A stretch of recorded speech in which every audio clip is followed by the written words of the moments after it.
The hate doesn't start with the box score. It starts with the helmet. The star changes everything.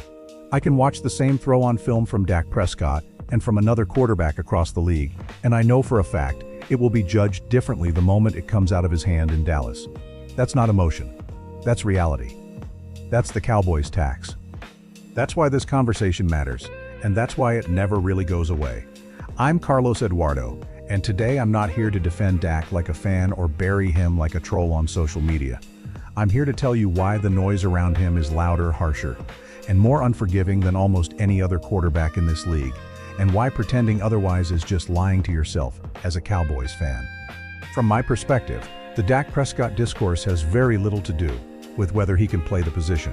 I've watched the tape. I've broken down the protections, the route concepts, the money-down decisions. What I see on film is a quarterback who consistently runs an NFL offense at a high level. He identifies leverage pre-snap. He understands where his hot answers are, and he rarely puts the ball in harm's way compared to most of the league. That part of the argument is settled for me. The debate lives somewhere else. Chad Ochocinco said something that hit home, and honestly, it's something people around this league know, but rarely admit out loud. Dak gets this level of hate because it's the Cowboys, period. Not because he's the only quarterback who's fallen short in January. Not because his numbers magically disappear.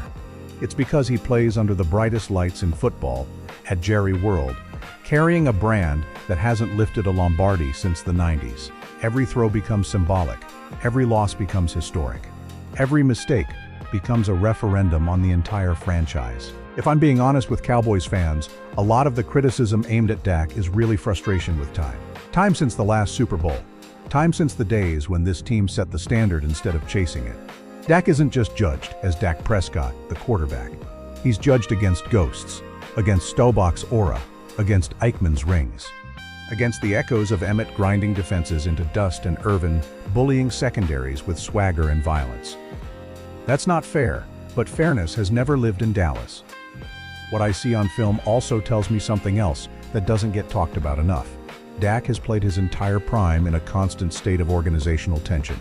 New play callers, philosophical shifts, offenses trying to balance being explosive with being safe. One year it's all about tempo and spacing. The next year it's about ball control and discipline. Yet the expectation never changes. Win now. Win big. Win in January. No excuses. People love to say he's just a regular season quarterback, but they ignore context because context isn't sexy. They ignore how often he's asked to be perfect against elite defenses while margin for error disappears. They ignore how the Cowboys' failures in gap discipline, situational football, and play-calling rhythm often show up in the biggest moments. Quarterbacks wear it anyway. That's the job. But let's not pretend it's a one-man operation. Leadership is another piece that gets misunderstood. Dak doesn't lead with theatrics. He's not pounding his chest after every first down. He leads with preparation, with consistency, with accountability.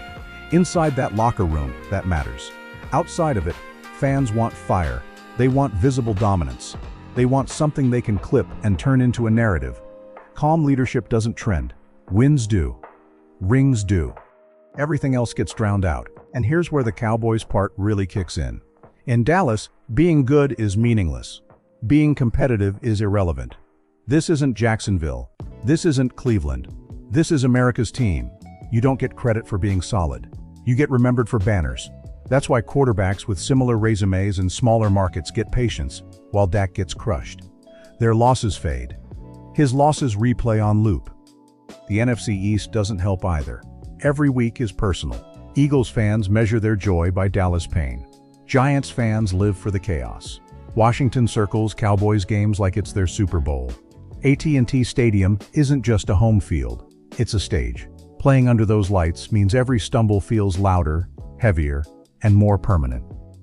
From my analysis, Dak Prescott exists in the most unforgiving space in the NFL. Productive enough that expectations never drop. Not decorated enough that critics shut up. Trapped between excellence and history. And until the Cowboys break through, until this franchise proves it can turn regular season dominance into postseason authority, the quarterback will always be the easiest target. But I'll leave you with this.